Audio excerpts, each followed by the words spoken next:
Hello friends, in this chapter which is application of integral, what we will doing is we will be finding the area bounded by the curves. So the cases which we will come across are as follows.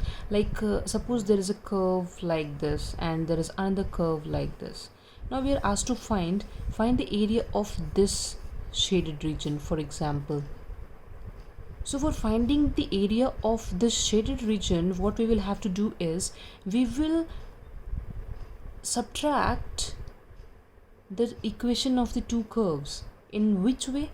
Equation of the upper curve minus equation of the lower curve from the limit this to this will give area of this shaded region.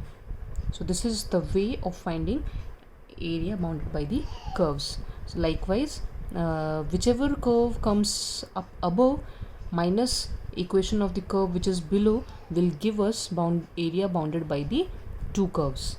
Similarly, if we talk about the other case, for example, we have this type of case where we have two circles. Now you will ask, in this case there is and we are asked to find area bounded by the intersection of the two circles. Now in this case you will say none of the curve, neither this nor this, comes above the other. So what next? What we have to do in this case? In this case we will divide this from the middle. And first we will find area of this region, and then separately we will find area of this region, and then we will add them together. That will give us area of this complete from this lower limit to this upper limit. And since the lower part is also symmetrical, so we will simply twice the area obtained. Now here what exactly I want to explain is, suppose there is an ellipse, for example. There is an ellipse.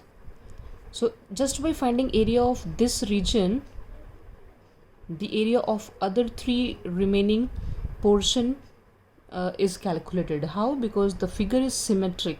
So whatsoever area we have got for this to be multiplied by 4, that will give us area bounded by the ellipse. Area of the ellipse may be bounded along the y-axis, or it may be symmetric along the x-axis, as the case may be.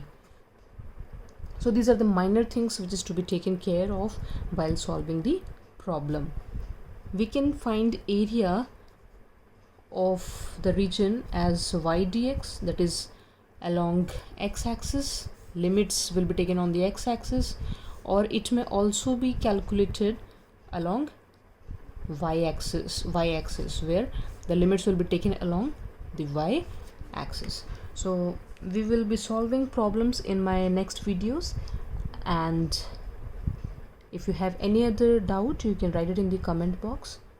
And in this chapter basically we are using the formulae we have learned in integration and definite integral chapters. It is just the application of the previous two chapters, and that's why the name is application of integrals. Thank you.